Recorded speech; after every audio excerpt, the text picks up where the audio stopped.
Good morning, students. I am Vikram Garg, PGT History, teaching in MDN Senior Secondary School, Kalayat, District Cathal. बेटा I hope you are fit and fine. आपके इस video के माध्यम से मैं आपको वो सिलेबस करवाएंगे आपको जो आपके अप्रैल और मई के मंथ में हुआ है। आप अपनी एनसीईआरटी की बुक्स को साथ में रखें। वैसे तो आपकी एनसीईआरटी बुक्स आपने लाइन टू लाइन पढ़ी हुई है, क्लास में भी पढ़ाई है और अंडरलाइन भी करवाई है। एक बार फिर से इसकी रिवीजन करते हैं। हमारा पहला चैप्टर है, चैप्टर 1 है कॉन्स्टिट्यूशन वाई एंड हाउ, संविधान क्यों और कैसे। इसकी जो इंट्रोडक्शन है इसके बारे में पढ़ते हैं पहले स्टार्टिंग से ही।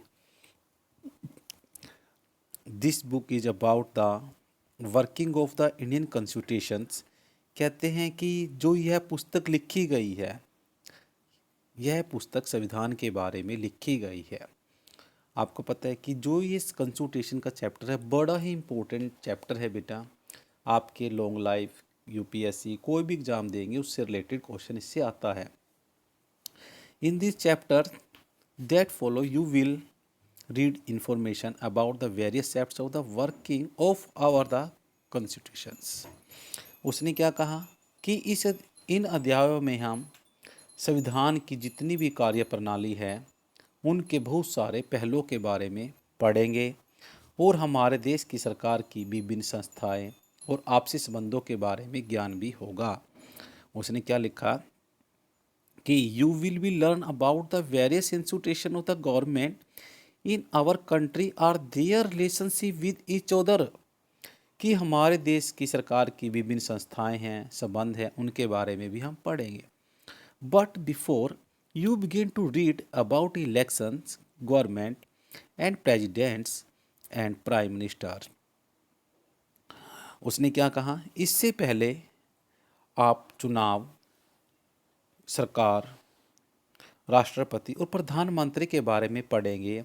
और उसने क्या कहा, इट इज़ नेसेसरी, यह भी समझना जरूरी है कि to understand that the entire structure of the government and the various principal that bind the institution of government have the origin in the constitution of India.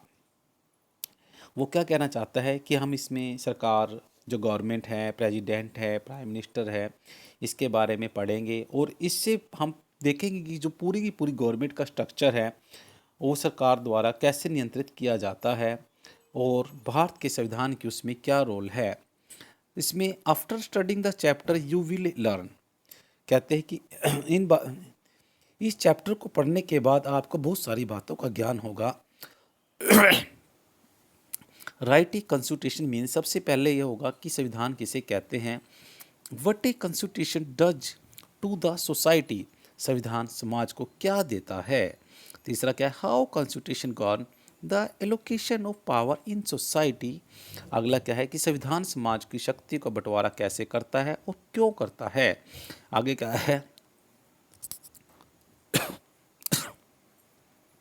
What was the way in which the constitution of India was made, कि भारत का संविधान कैसे बनाया गया।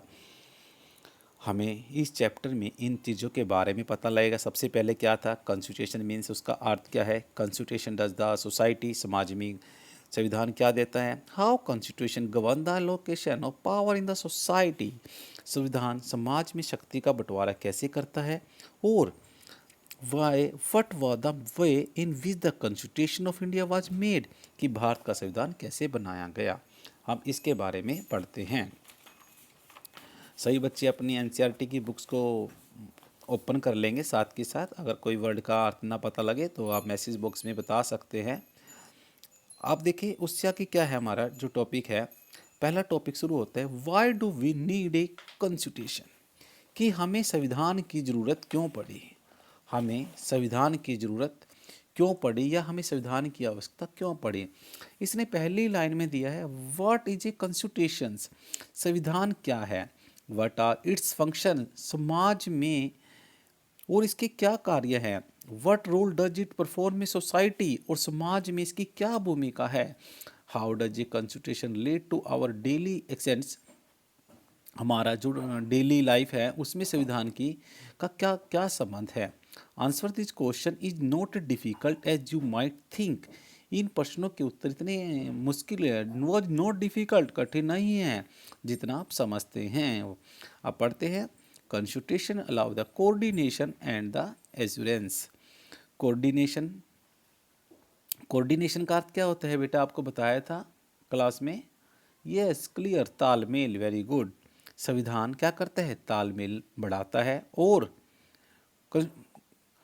और assurance का अर्थ होता है, एश्योरेंस का अर्थ होता है किसी को विश्वास दिलाना, भरोसा दिलवाना, बिलीव करना। वो कहता है कि जो हमारा कॉन्स्टिट्यूशन है आपस में तालमेल स्थापित करता है और एक दूसरे पे भरोसा दिलवाता है। Now imagine yourself to be a member of a responsibly large group. Imagine, आओ हम कल्पना करें कि आप एक बहुत बड़े समूह के सदस्य हैं। Further imagine that the this group the flowing characteristics, और जो यह समूह है उसकी बहुत सारी कुछ विशेषताएं भी हैं, करेक्टरिस्टिक विशेषताएं हैं। The member of this group are diverse in the various way, उस समूह के जो सदस्य हैं वो एक दूसरे से अनेक तरह से डिफरेंट हैं। उसने क्या कहा, this member of this group, जिस ग्रुप के सदस्य द आर डाइवर्स, डाइवर्स का अर्थ कहता है भिन्न भिन्न प्रकार के, डाइवर्स इन वेरियस वे, कि वो एक दूसरे से अलग अलग प्रकार के हैं। They have different religious allegiance. Some are Hindus, some are Muslims, some Christians, and some perhaps profess no religion to all. देखो आपको पता है कि उनकी जो अलग अलग डिफरेंट धर्म हैं, अलग अलग निष्ठाएं हैं, उनमें कुछ क्या है, सम पीपल्स क्या है, हिंदूज हैं, कुछ लोग मुसलमान हैं, कुछ क्रिश्चियन हैं, और क्या क्या है उसने, कुछ ऐसे भी हैं जो किसी भी धर्म को नहीं मानते। Some perhaps profess no religion at all, कुछ ऐसे किसी धर्म को नहीं मानते। They are also varied in many different respects, वे क्या करते हैं, वे और आधारों पर भी भिन्न हैं। कुछ ऐसे हैं कि जो आधारों से भी अलग हैं, वे अलग अलग क्या करते हैं, व्यवसाय करते हैं, क्या करते हैं, वो अलग अलग व्यवसाय भी करते हैं। They are also varied in many different respects, they pursue different professions, कि वो अलग अलग प्रोफेशंस का क्या, व्यवसाय करना, वो अलग अलग अलग अलग वो कार्य भी करते हैं। क्यों, उसने क्या कहा, have different abilities, have different hobbies, different tastes in everything from films to books। उसने क्या कहा कि लोगों के अलग अलग प्रोफेशंस हैं, उनके अंदर अलग अलग एबिलिटी हैं और अलग अलग उनके शौक़ हैं। कोई सिनेमा से लेकर किताबों तक भी उनकी पसंद क्या है, अलग अलग। और उसने क्या कहा कि some are rich and some are poor, कुछ लोग अमीर हैं और कुछ लोग गरीब हैं। Some are old some are young, कुछ जवान हैं तो कुछ क्या है, लोग बूढ़े हैं। उसने क्या कहा, some imagine further that members of this group are likely to have dispute over the various aspects of life. उसने क्या कहा कि कल्पना करें कि ऐसे समूह के सदस्यों में जो जीवन के विभिन्न पहलुओं को लेकर आपस में विवाद करते हैं। जैसे कैसे विवाद होगा, देखते हैं कि how much property should one be allowed to own, कहते हैं इस समूह को अपनी सुरक्षा, कहते हैं कि इस पर क्या होगा कि जैसे जैसे किसी व्यक्ति को कितनी संपत्ति रखने की इजाज़त होनी चाहिए, क्या होना चाहिए, how much property should one be allowed to own, कि किसी भी व्यक्ति को कितनी संपत्ति रखने की इजाज़त होनी चाहिए, परमिशन होनी चाहिए। Should it to be compulsory that every child be sent to school, और should the parents be for allowed to decide, और क्या होना चाहिए इस समूह को अपनी सुरक्षा के लिए, कि जो बच्चों की सुरक्षा के लिए क्या है, सही बच्चों को school sent to school, school भेजना अनिवार्य होना चाहिए। माता पिता को इसका निर्णय लेने देना चाहिए, कि माता पिता को भी इसका निर्णय लेना चाहिए। और should it be compulsory that every child be sent to school, parents had be decide to. आगे आता है how much should this group spend its safety and a security, जो यह ग्रुप है समूह है, इस समूह को सुरक्षा के लिए कितना खर्च करना चाहिए। वो कहता है जो ग्रुप है इसको सुरक्षा के लिए, सिक्योरिटी सुरक्षा के लिए कितना पैसा खर्च करना चाहिए। और should it build more parks instead, और उसने क्या कहा कि इसकी जगह उसे बहुत सारे पार्क भी बनवाने चाहिए। Should the group be allowed to be discriminate against some of its members, every question will elect a variety of answer from different people। उसने क्या कहा कि इस समूह को क्या करना चाहिए, पार्क बनवा दिए जाए और अपने कुछ सदस्यों के विरुद्ध भेदभाव कर देना चाहिए। भिन्न भिन्न लोग क्या करते हैं, इनमें से प्रत्येक प्रश्न का अलग अलग उत्तर देंगे। अगर हमने कोई क्वेश्चन पूछ लिया, उसने क्या कहा, डिफरेंट में आंसर होगा, क्योंकि every question will like a variety answer, क्यों लोगों के अलग अलग आंसर होंगे। But for all their diversity, this group has to live together. They all are depend upon each other in various way. They require the cooperation of each other. What will enable to group to live together peacefully। उसने क्या कहा, बहुत सारी विभिन्नताओं के बावजूद उसने क्या कहा इसमें कि जितनी भी विभिन्नता हैं, उनके जितने भी ग्रुप होंगे, उनके सदस्यों ने क्या करना होगा, हमें उन सदस्यों में हम क्या करते हैं, एक दूसरे के ऊपर इंडिपेंडेंट रहते हैं, आश्रित रहेंगे, और उन्हें क्या करेंगे, एक दूसरे के सहयोग करने की भी ज़रूरत होती है। इस समूह को हम शांतिपूर्वक क्या कर साथ रहने के लिए क्या चाहिए, आप कहते हैं कि जो ये ग्रुप बनाए हैं हम उसमें शांतिपूर्वक एक दूसरे के साथ रहने के लिए हमें क्या चाहिए। वो क्या कहता है, देखें एक बार और आगे क्या है। One may see that perhaps member of this group can live together if they can agree or some basic rules। लेकिन कहते हैं कि इस समूह के लोग एक साथ रह सकते हैं, कब रह सकते हैं, यदि वे कुछ नियमों के बारे में सहमत हो जाएं। उसने क्या कहा, जो इस ग्रुप के मेंबर लाइव टुगेदर इकट्ठे रह सकते हैं, can agree on some basic rules, कि उनके जो नियम है उसकी बात को मान लिया जाए। Why will the group need certain basic rules, इस समूह को ऐसे नियम क्या चाहिए। Think of what would happen in the absence of some basic rules, क्या कल्पना करें कि ऐसे बुनियादी नियमों के अभाव में क्या होगा, देखते हैं। Every individual would be insecure simply because they would not now what member of this group could be to each other. उसने क्या कहा कि प्रत्येक सदस्य अपने अपने को असुरक्षित महसूस करेगा, क्योंकि उन्हें यह मालूम नहीं है कि जो समूह के सदस्य हैं वो एक दूसरे के साथ कैसा बर्ताव करेंगे और उन्हें किस चीज़ का अधिकार होगा। इसलिए उन्होंने क्या कहा, जितने भी ग्रुप के सदस्य उनको इस बात का नहीं पता कि जो आपस में जो मेंबर है उस ग्रुप के, वो आपस में कैसे बातचीत करेंगे और उनको किस किस चीज़ का उनके ऊपर अधिकार होगा। Who could claim right to over what, और क्या क्या अधिकार होगा। Any group will need some basic rules are public promulgated and known to all member of the group of achieve a minimal degree of the coordination। किसी भी समूह को सार्वजनिक रूप से मान्यता प्राप्त नियमों की आवश्यकता होती है, जिसे समूह के सभी सदस्य क्या करते हैं बेटा, जितने भी ग्रुप के सदस्य होते हैं वो जानते हैं कि आपस में एक तालमेल बना रहे, क्या बना रहे, समन्वय क्या है, कोऑर्डिनेशन क्या है बेटा, तालमेल आपस में बना रहे। But these rule must not only be known, they must also be enforceable. उसने क्या कहा, लेकिन ये नियम केवल पता ही नहीं होने चाहिए, उन्हें लागू भी किया जाना चाहिए। वो कहते हैं कि जो रूल बना दिए नियम, ऐसा ना हो कि नियम बना दिया जाए और ये रूल क्या होने चाहिए बेटा, लागू भी होने चाहिए।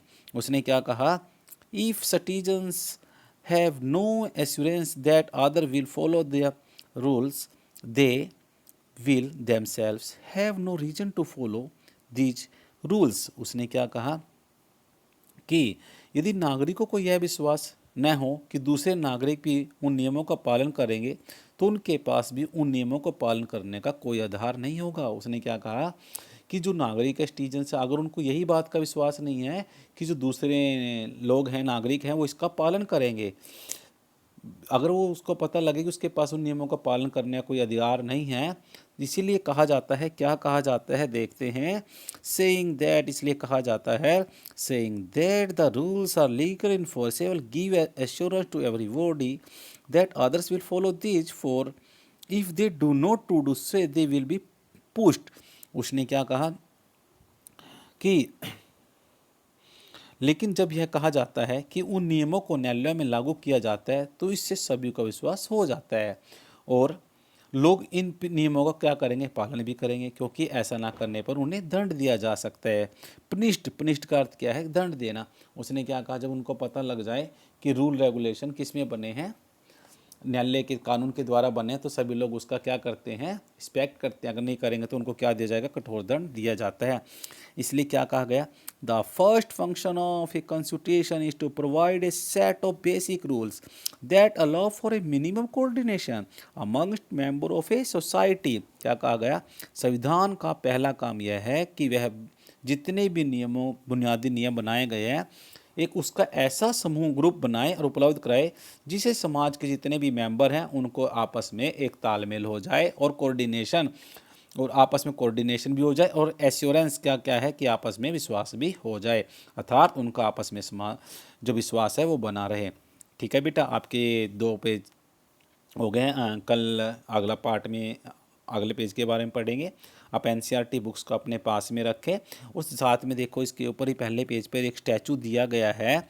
क्या लिखा गया है स्टैचू के ऊपर, देखिए पिक्चर में लिखा गया था कि this group is a very much this group is a very much like the people of my village। क्या कहता है कि यह समूह तो बहुत कुछ हमारे गांव के लोगों जैसा है।